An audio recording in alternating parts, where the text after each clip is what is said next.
Okay, so in talking about Texas history, we should begin at the beginning, and that, of course, with the European age of exploration. In 1492, the Reconquista, this 800-year campaign to reconquer the Iberian Peninsula for Christians there, to expel the Jews and Muslims from that area, came to a conclusion. And so King Ferdinand and Queen Isabella of Spain finally had the resources to outfit Christopher Columbus. Of course, Columbus ends up in the islands of the Caribbean and founds the colony of Hispaniola, and Spanish colonization of Mesoamerica begins. And of course, in 1519, Hernan Cortez, a minor government functionary in Cuba, sailed for the mainland, what is now Mexico, against the wishes of Governor Diego de Velázquez of Cuba. And you can see here on the slide a painting of the surrender of the King of Granada in 1492, and of course an image of Columbus, the genocidal first governor of the Spanish colonies in the Americas. This is an image of Hernan Cortez, the man who conquered the Mexica people, or the Aztecs, and founded the colony of New Spain in what is now Mexico. Now remember that Governor Velázquez did not want Cortez to sail, and so Velázquez sent another conquistador named Panfilo de Narvaez to recall Cortez and arrest him. But in an epic battle at the coast, in what is now Veracruz, one of Cortez's men gouged out Narvaez's left eye with his spear.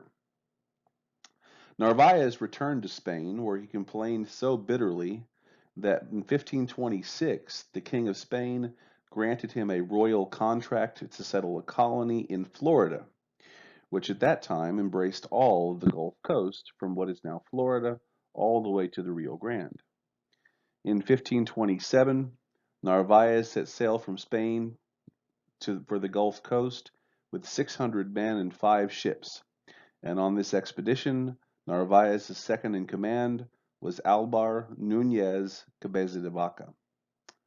Now, Alvar Núñez had taken the name Cabeza de Vaca. It was an honorific title because an ancestor on his mother's side of the family had marked an unguarded mountain pass with the skull of a cow to allow the Spanish Christians to find a way around the Moors in a certain battle during the Reconquista.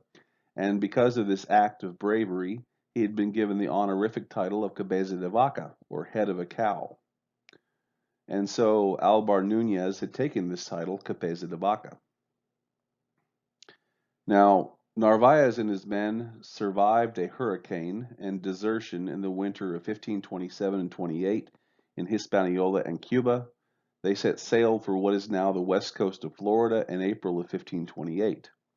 Narvaez and his men went inland to Florida to search for gold, but they became separated from their ships. By June, they had returned to the coast, where Narvaez and his men built 5 boats from timber, caulked with pine resin, and made sails from their clothes. They slaughtered their horses, ate the meat, and used the remains to cover their boats and make rigging from the horse sinews. In September of 1528, Narvaez and his men set sail west toward Mexico. After a month, 2 of the ships, including the one carrying Cabeza de Vaca, were separated from the others by strong storms and swept north toward the coast of what is now Texas. On November 6, 1528, Cabeza de Vaca washed ashore on what he called the Isla de Mojado, or the Island of Malfortune. And that island, of course, we now know it is the island of San Luis Island, just west of what is now Galveston Island. And Cabeza de Vaca and his men, because they had used their clothes for sails, washed ashore cold and as naked as the day they were born. The Spaniards encountered the Karankawa tribe, who brought them food and blankets and were not hostile toward them. In fact, kept them alive. One of the other vessels that washed ashore, along with that of Cabeza de Vaca, was carrying Panfilo Narvaez. But one night, Narvaez's ship was swept out to sea, and that was the last anyone ever saw of Panfilo Narvaez, the one-eyed conquistador. Cabeza de Vaca spent the winter of 1528 and 29 on the Isla de Mojado, on the island, but in the spring he made his way to the mainland, where he became seriously ill. All but two of his men abandoned him during this time, trying to make their way south back toward the colony of New Spain, Mexico. Cabeza de Vaca spent the next 4 years in the vicinity of Isla de Mojado, serving as a medicine man and a virtual slave to the Karankawas. Finally, in 1532, one of his companions died, and Cabeza de Vaca convinced the other to travel with him west toward Mexico. Cabeza de Vaca and his companions met some Native Americans who described other Spaniards being held captive. To demonstrate their point, they slapped and beat Cabeza de Vaca and his companion, and the other man fled back in the direction of Isla de Mojado. Finally, in the vicinity of what is now the Guadalupe River, Cabeza de Vaca met three other men, Alonso Castillo Maldonado, Andres Dorantes de Carranza, and Esteban or Estebanico. And Esteban the Moor was an enslaved African back in Portugal. These four men, Cabeza de Vaca, Maldonado, Carranza, and Esteban, became known as the Four Ragged Castaways. So the four men became enslaved to the Coahuiltecan tribe. In September of 1534, they made their escape toward the south. They made their way south of the Rio Grande to near what is now Monterrey, Mexico, and then northwest back into what is now Texas near modern-day Presidio, and finally west across the Rio Grande south of El Paso to the Spanish outpost of Culiacan near the Pacific in 1536. When they finally encountered other Spaniards, the other Spaniards barely even recognized them. They thought they were Native Americans, but then, of course, Cabeza de Vaca and the others opened their mouths and began speaking perfect Castilian Spanish. Cabeza de Vaca and his companions reached Mexico City in 1536, and they related their experiences to Viceroy Antonio Mendoza of New Spain. The castaways also told Mendoza that they had seen evidence of the 7 cities of Cibola. These cities were supposedly fabulously wealthy and located in what is now the American Southwest. Mendoza, and Cabeza de Vaca left an account of Texas, the first written European account of Texas, La Relación, or the Tale, in which he talked about Texas. He was not, however, very impressed with Texas, and Cabeza de Vaca's unenthusiastic attitude toward the area inhibited Spanish colonization for quite some time afterward. Okay, so Cabeza de Vaca returns to Spain and publishes La Relación, and meanwhile, the Viceroy Mendoza, wants to find the 7 cities of Cibola. Mendoza sent Friar Marcos de Niza, a priest, north to find Cibola in the spring of 1539. But after one of his advanced scouts was killed by hostile Native Americans in what is now southwestern New Mexico, Niza returned to Mendoza, and he returned claiming that he had seen the 7 cities of Cibola. And that is an image of Friar Marcos de Niza there on the right. Mendoza launched another expedition, this one in force, and led by Francisco Vasquez de Coronado, north to find Cibola. In the summer of 1540, Niza and Coronado reached Cibola, but only found dilapidated pueblos. I mean, we've always asked, what were they seeing out there that they thought looked like gold in the distance? And in all likelihood, it was the sun shining off of these dilapidated pueblos that from a distance may have looked like gold. But they finally reached there in the summer of 1540, and there's no gold. Coronado and his men continued north to the Tiguex region along the Rio Grande, just northeast of what is now Albuquerque. One of Coronado's exploration parties, led on by tales of a captive they called the Turk, brought back tales of a wealthy area with plenty of gold called Quivira to the north. In the spring of 1541, Coronado's army, now 1,800 strong, moved east into what is now the Texas Panhandle, following the route of the previous exploring party. And of course, they traveled across the Canadian River there in the Texas Panhandle and into Palo Duro Canyon. Coronado, of course, also was the first European to discover the Grand Canyon as well in what is now Arizona. By mid-May of 1541, the Spaniards ascended onto the Llano Estacado, and in fact, it's Coronado who named it the Llano Estacado, or Stockaded Plain, near what is now Tucumcari, New Mexico. Coronado and his men trekked across the Llano Estacado in the northeasterly direction until they descended into the canyons and tributaries of the Red River in present-day Briscoe County, Texas.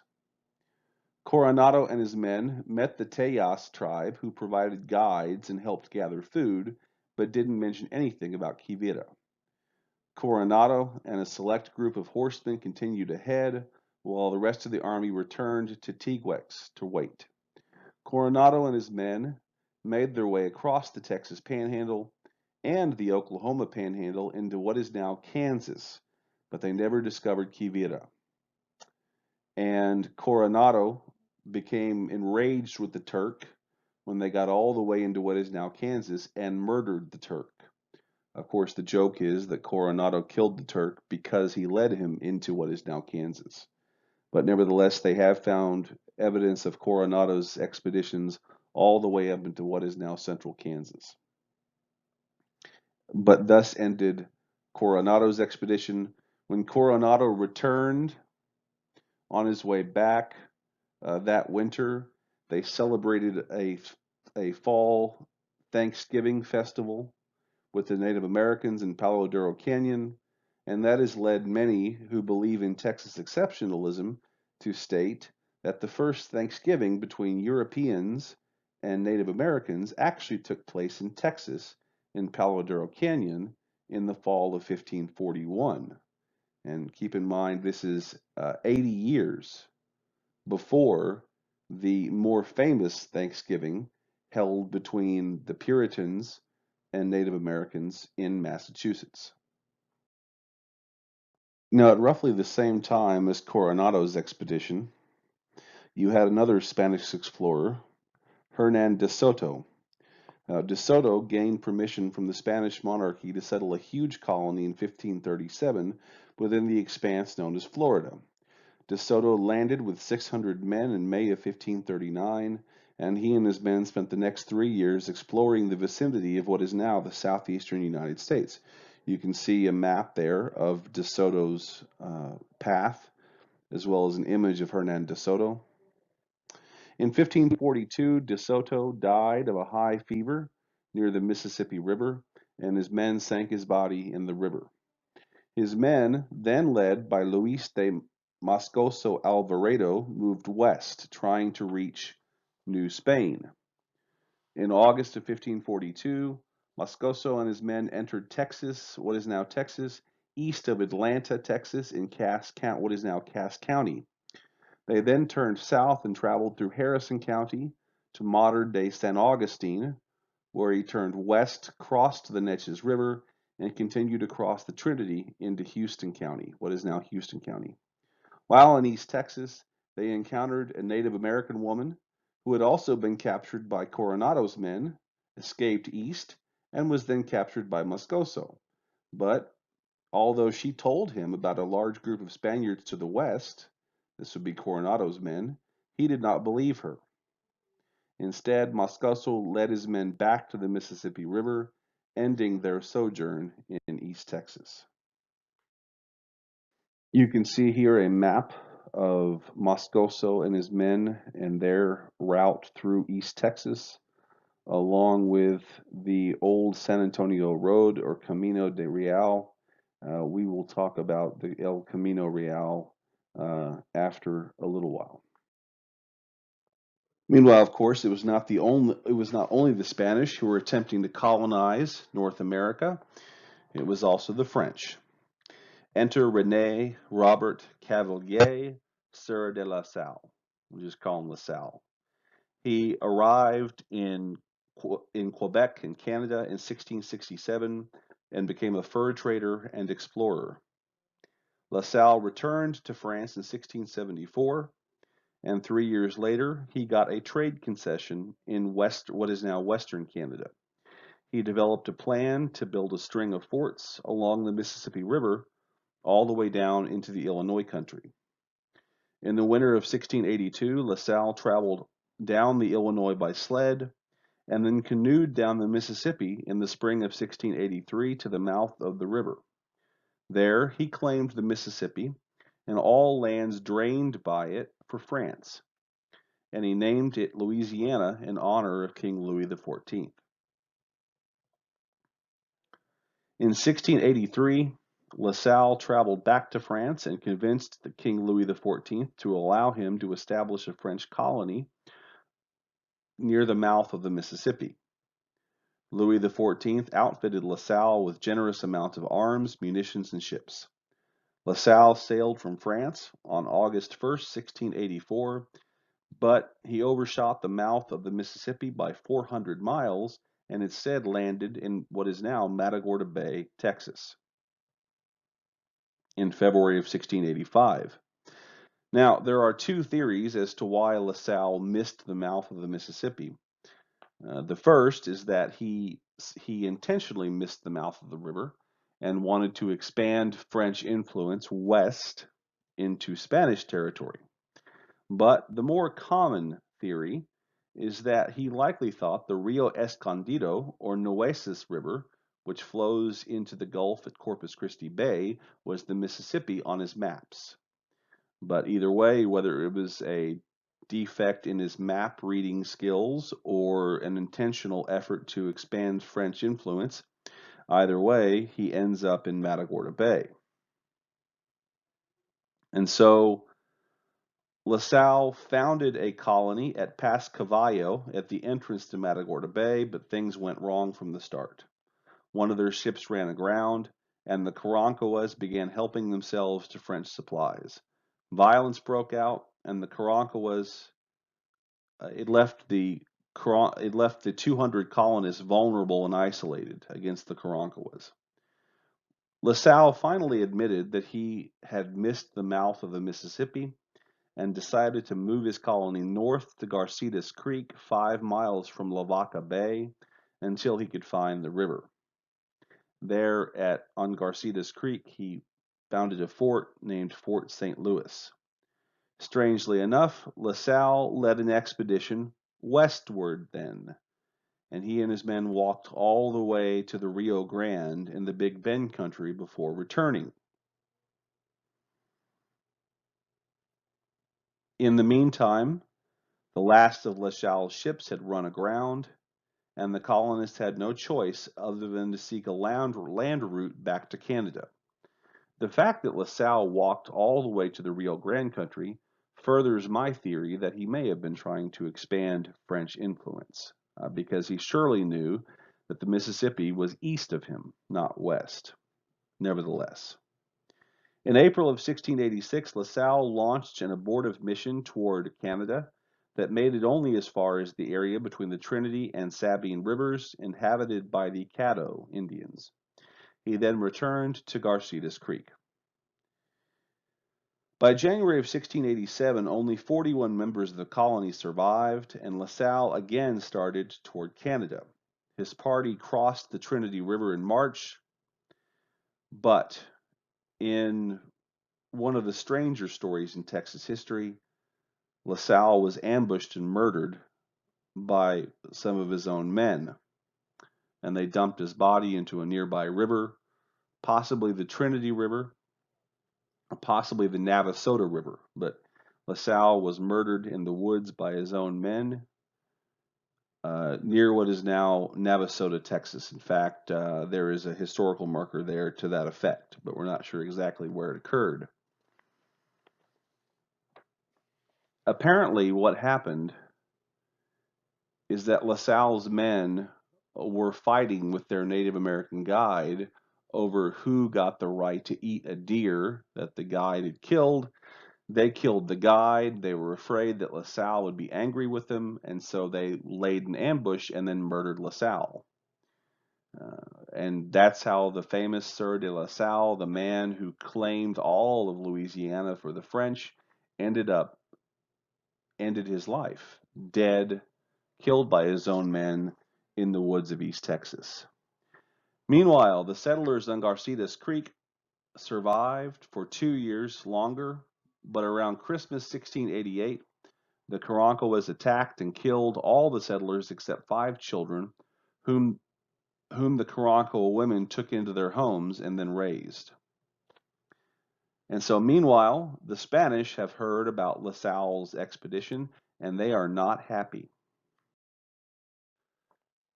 The Spanish reaction to La Salle's journey is going to start a recurring theme in Texas history, and that is that the Spanish don't care about colonizing Texas until they think the French are threatening to take it. Then they care. Well, the Spanish did badly overreact to La Salle's colony, and in the process, they began the colonization of Texas. Between 1686 and 1689, the Spanish dispatched 5 expeditions by sea and 6 by land to find and destroy the French colony. Finally, in April of 1689, Spanish explorer Alonso de Leon discovered the remains of Fort St. Louis on Garcitas Creek, and the Spanish were relieved to find the French colony defunct. One of the men traveling with De Leon was Father Damien Massenet, and Massenet promised to return to the Caddo when he left in 1689. He promised to return to Christianize them. Massenet kept his promise, and in 1690 returned and started the first Spanish mission in East Texas among the Caddos, the first permanent Spanish settlement in Texas. And so the real significance of Sieur de La Salle to Texas history is that he prompted the Spanish to finally begin colonizing Texas.